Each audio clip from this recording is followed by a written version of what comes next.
Hello, welcome to Working Lunch, the Slow Chambers weekly series where we get to sit down with community leaders and hopefully enter the last few hours of our work week feeling a little more informed and connected during these isolating times. I'm Jim D'Antona, President and CEO of the Slow Chamber, and today you'll get a peek behind the work going on with Slow Chamber board member and co-founder of Race Matters Slow County, Courtney Haile. Born in San Francisco and raised in both San Francisco and San Luis Obispo, Courtney returned to our community after receiving a master's in ethnic studies. In 2016, she co-founded Race Matters, formed in response to the killing of unarmed Black men by law enforcement. A group of like-minded people began to meet, seeing a need for local engagement around racial and social justice.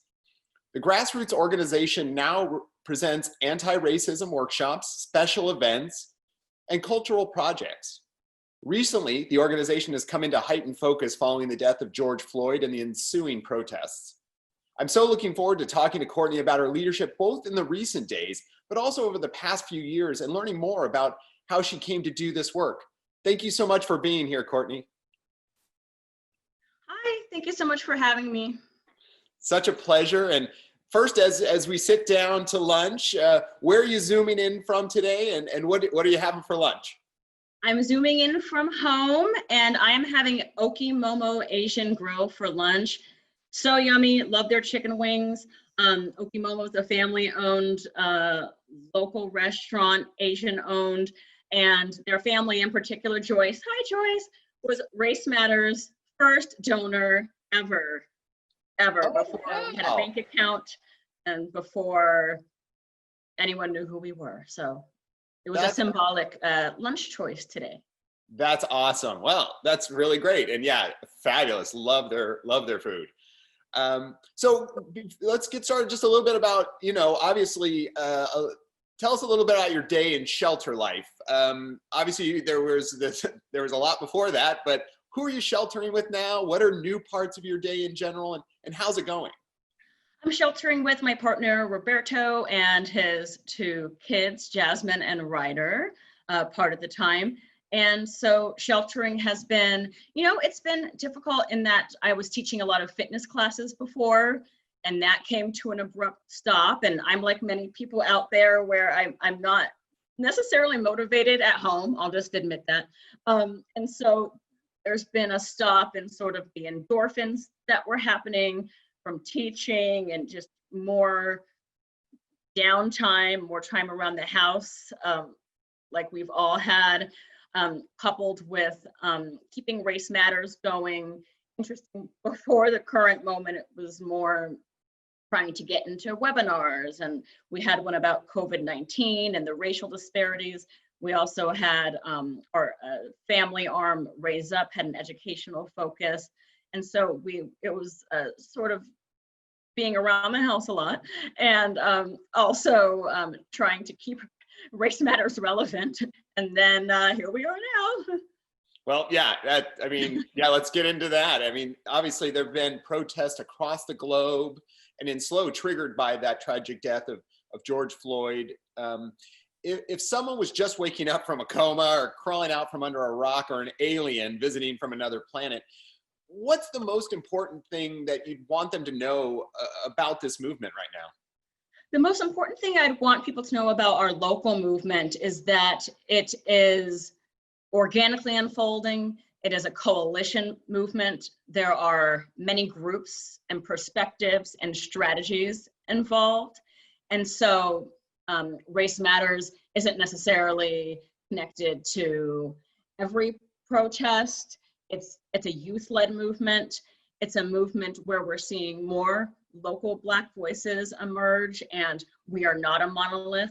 And so following Black voices and amplifying Black voices has rightfully so been anchored in the larger movement and in our local movement in terms of following Black leadership. And that said, there is a diversity of Black voices here, and that there's different ways to show up to the movement, and that people, as we're all trying to be our best selves and do better as a world and as a local community, knowing that there are many strategies, many groups, and a diversity of Black voices here. Well, and as you were kind of talking about there, you know, Race Matters obviously has been a long been an organizing force, pushing for inclusion, equity, and justice through our arts and cultural work. And recently there have been some amazing students and younger people, as you were just mentioning, who are getting more attention as leaders of protest and political action. What's it been like to work with them? It's been awesome. At our initial rally on Sunday, that was planned in a day, and the next morning, I did make a deliberate choice to feature young speakers, and I think that began to set the tone for who is leading the marches, and it's really their movement. And certainly we have a relationship with some of the young activists, but we certainly don't control, nor should we, the young Black voices who are emerging. But it's been great. It's their movement for sure. I will say that. Someone wrote in, oh, sorry, go ahead. No, you go, you please. Someone wrote in and said, these protests aren't convenient because I get off work at this time, and like, could you do something about that? I was like, I don't manage all of them, but it is youth led, and they're passionate, and they're going out there and sort of on their own schedules too. And that's the amazing, and you know, you see the energy coming from these young folks, and as folks are trying to say, like, is there like one group organizing? Clearly, even in our small county, there have been so many rallies and marches organized by a variety of groups and individuals. That's, to me, seems like one of the hardest parts. What is it like to balance supporting that grassroots action while also striving for organization, consensus, and clarity in that? So supporting the grassroots movement and also the organization and clarity. That phrase pretty much sums up how difficult this work is and how intense the last 10 or so days have been, because there is that the passion and the anger that should not be censored or try to be controlled. But at the same time, with Race Matters, whether we like it or not, no matter how many statements we put out, we are, I think, connected to the protest arm, associated with the protest arm of the movement. And so there is a responsibility to begin to guide and talk about, well, what do we want to see locally, and what requests are we making, and how do we sustain the movement? And yes, the movement takes meetings and a lot of Zooming and behind the scenes work, research. It's incredibly labor intensive beyond marching. And so we've just had to rise to the moment. We didn't really have a choice. And so we're learning. I think our whole city is learning really quickly, and our area hasn't seen, anyone can correct me if I'm wrong, but a protest movement like this here, and it's moving so fast. And so just listening and learning is what we advise and what we're also needing to do in this moment. Yeah, and it's been incredible to see. Like just yesterday, there was a special protest event just designed just for families and young children. Obviously, as some of the marches were more kind of adult oriented, I hadn't seen something like that before. How did that, you were talking about Raise Up, I think, right in the start there.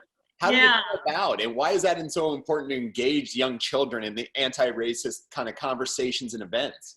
Absolutely. So our children-focused, family-friendly arm, Raise Up Slow, organized that protest yesterday, and sorry, and they have a focus to engage the young kids in these conversations, mainly because what we want to reject is the colorblind ideology of we're all the same, nothing to see here, and sort of avoiding those conversations. When really, especially right now with the Black Lives Matter movement, children are noticing and they have questions. And so it's important to thoughtfully engage. And I know the Raise Up Slow Facebook page has prompting questions and resources. And so that was behind the engagement yesterday, was to get families involved, to talk to their, not only like march with their young kids or put signs, but to talk about the context.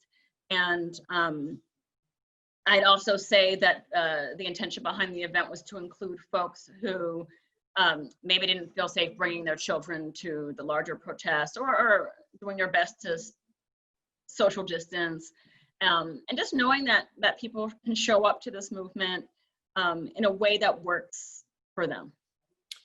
Well, and you talked a little bit, and I wonder if you'd be able to kind of describe it. You talked about, the Black Lives Matter organization, and is that a formal organization? Are those things that are you connected? Is Race Matter Slow connected? Maybe just a little bit of how that kind of organization. We're our own organization. We were founded in solidarity with Black Lives Matter, and created our own group that at the time we felt was a good fit for our community.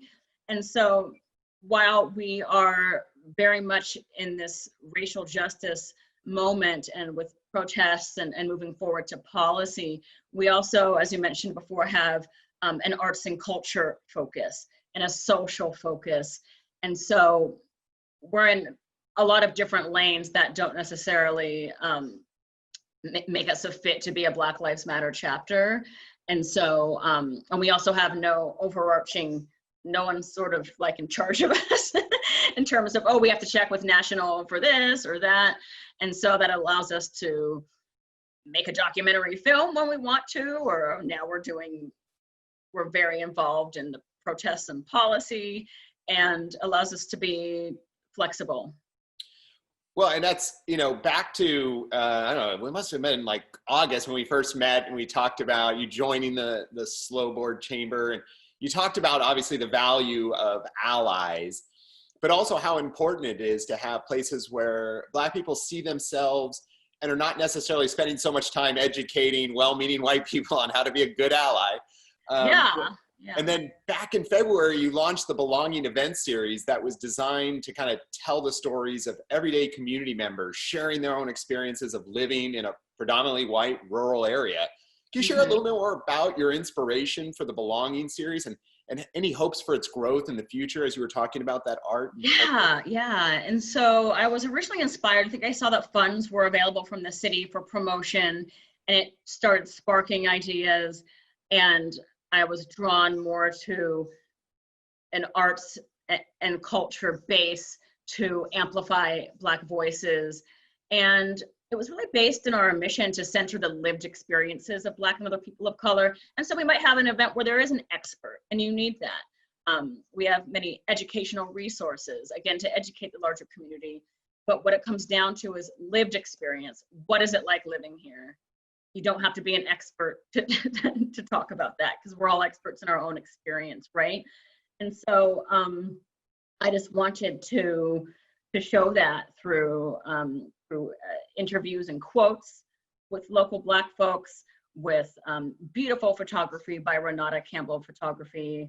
And we had a wonderful partner in the Downtown Slow Association to display those photographs. And also the documentary film about Cut to Be the Best, which was a multicultural space, barbershop, but definitely a Black space in terms of where people could feel like they belonged without being confined with any tokenization that can take place in predominantly white communities, expectations. And so that was really the motivation behind that project. And I do acknowledge with that project, the voices I shared aren't the only Black voices ever. It was, you do look to your social circle and beyond, and okay, who's available. And I want to acknowledge that there's other Black voices emerging through and existing, that, Cal Poly BSU has always been here. Well, not always, but they've been here for a while. I don't know how long their Black Student Union has been in existence, but NAACP, Black members of the Diversity Coalition of SLO County, and also just the protest leaders who have emerged. And so acknowledging that race matters with that project. It's not like, these are the Black people, the only ones.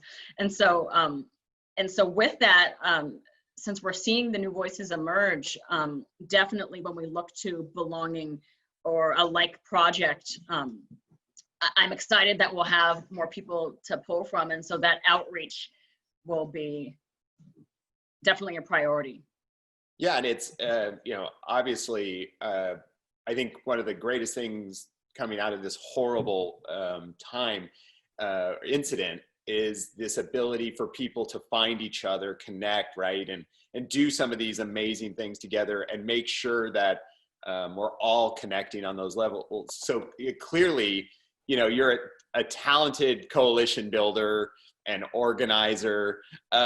Do these things come naturally to you, or is this kind of trained, or how did you come to learn to do this work? I guess it must be natural, because I haven't had a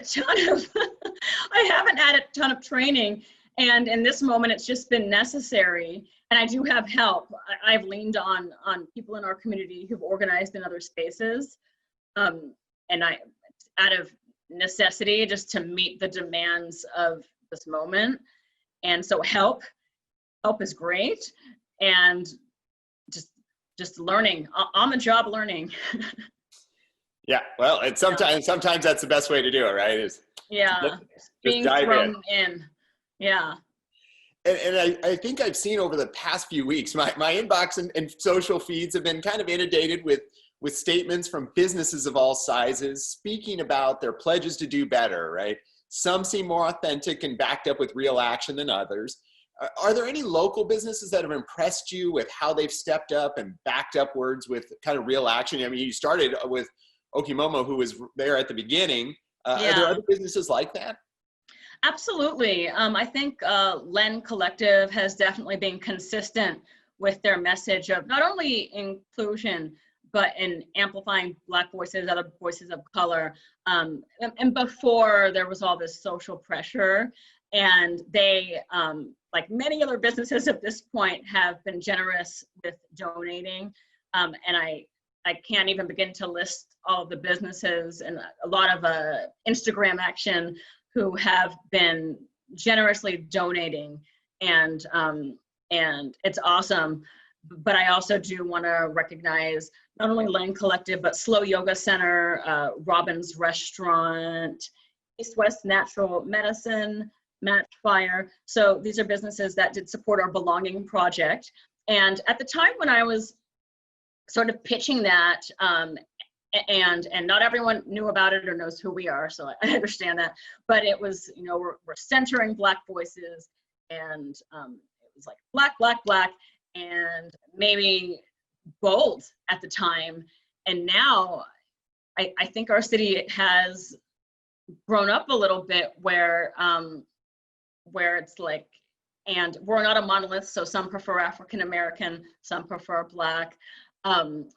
We like to use Black, and even that word was like a little bold and like controversial when I was promoting and seeking funding for Belonging. And so I think we've already seen that change, but those businesses did support it, and so very thankful for that. And I want to shout out all the Black-owned businesses.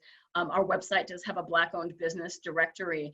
Interestingly, that's another initiative that we launched in our Black Business Belongs event during the Belonging event series. And it's interesting how that people are tripping over themselves now to support Black businesses, Black-owned businesses, and to find out where they are. And so, and that's a wonderful, that's of course wonderful, but it's so, having been working on these initiatives prior to this moment, it's satisfying, and to see this change, and I just hope it continues, and that it's unfortunate that it took a video so cruel, so traumatic, for all this change that we've seen across the country with businesses, NASCAR, the NFL, making statements. There's a Black Bachelor. I mean, we never thought we'd see that. We never thought we'd see that one. So and it's great, but I just hope this continues and that it's not only a reaction of like, we're not racist. And then it's a sustained effort to do better and really think critically about how to do better. And it's hard. It's not just putting a Black Lives Matter sign up. It's really critically engaging how you might have been benefited from the system of institutionalized racism, and how aspects of that might live within you, and really challenging that. Well, and I think that's a really important part. And from the ally perspective, you know, one of the things that I'm interested in getting your feedback is there's a lot of question about, well, what can white allies do to support? I know I saw a Facebook Live question on this. What can white allies do to support? Is it preferred, like, that we bring ideas to this table and then see, is this helpful, or rather than saying, hey, what can we do? Definitely talking amongst each other, challenge your own community. There's a ton of resources online. There's even 75 things white people can do for racial justice. That was pinned to the top of our Facebook for a while. So there's no shortage of resources out there.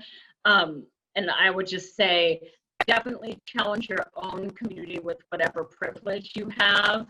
And that can be as business leaders as well, who are out there thinking critically, challenging other business leaders in your community, your neighbors, your own family, and definitely seeking those resources before asking Black people in your life, what can I do? Because that is, in a sense, demanding labor in terms of us then, you know, giving you the list, or and some people might not mind it, but in general, especially at this time, which is a traumatic and grieving time for everyone, but particularly Black Americans who've had this trauma going back generations, it's important to seek resources on your own and challenge your own communities, inner circles, families, and yourselves. And I thank you for that post. The chamber then posted that. Again, it was a great piece to really give folks an idea of things you can do without having to then obviously just go ask, like, go do these things. Here is a great list. So I really appreciated that. Yeah. That resource was a fabulous resource for people to understand and be able to kind of do something with that information. Yeah.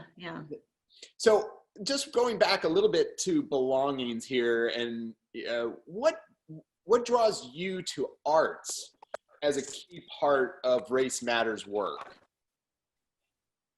Yeah, I'm just gonna plug in my computer.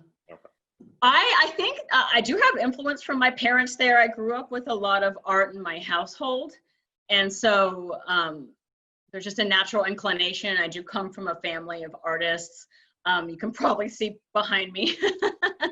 I do love to decorate, and I love my art. And so I think it just comes naturally from me. And I think it's a great way to engage both the art world and the racial justice world. And its artistic expression is just one of the ways to engage in racial justice. And so supporting artists of color, we will have a series coming up, stay tuned, in collaboration with Cuesta. But I think it comes naturally to me, and we do have some other steering committee members with an art background as well.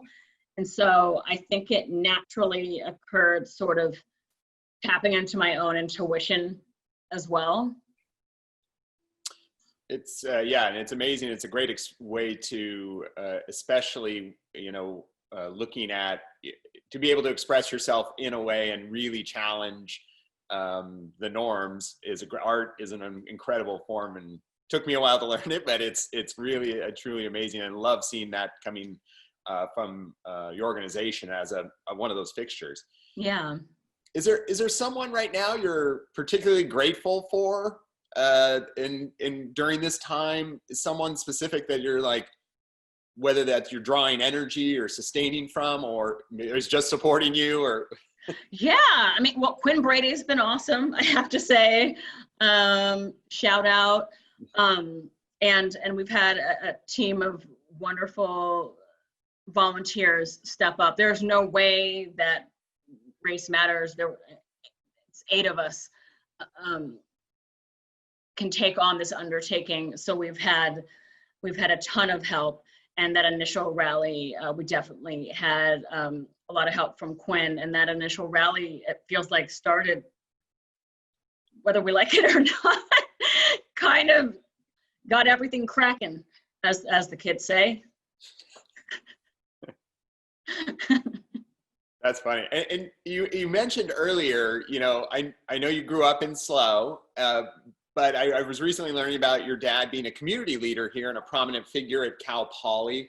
What was it like to grow up here a while back? And when you came back, what kind of made you want to stay?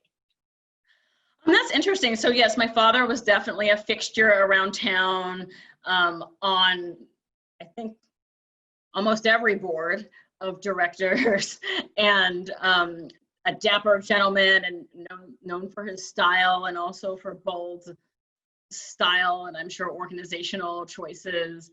And so his legacy definitely lives on. And in terms of what made me stay, it's a really good question, because there is, you know, there's no diversity here. There's nothing to do.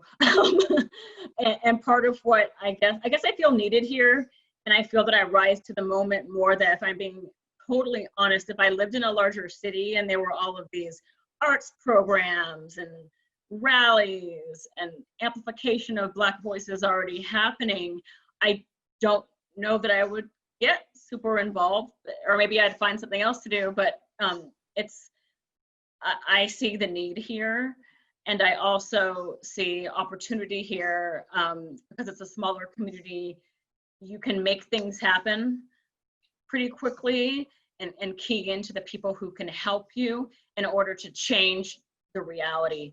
And so that's what, with Race Matters, without it being a defined goal, it's like, okay, rather than talking about what we don't have, let's start to shift our own reality and create spaces of belonging, and try to change the narrative. And it's definitely not easy. It's hard work, whether it's an arts program or the moment we're in right now. But I'd say I feel needed and rise to the leadership moment here, and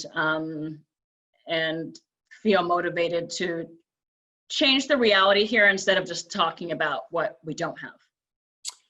Well, I know obviously as a chamber, we really are glad you did, because you've been a great piece of what we're working on in the chamber. And so thank you for staying. And we'll kind of end it. We've had some heavy discussion here. Maybe we'll end a little lighter here. And what are you looking forward to this weekend? Is there anything going on? Are you getting some rest, hopefully, at some point? Hopefully they're getting some rest. There are a few events planned for tomorrow. I'm looking forward to, I'm not a surfer, but there's a paddle out event tomorrow organized by my friend, Paso Chamber member Avery Acupuncture, Black-owned business, and she also surfs. And so I think that will be an interesting moment where we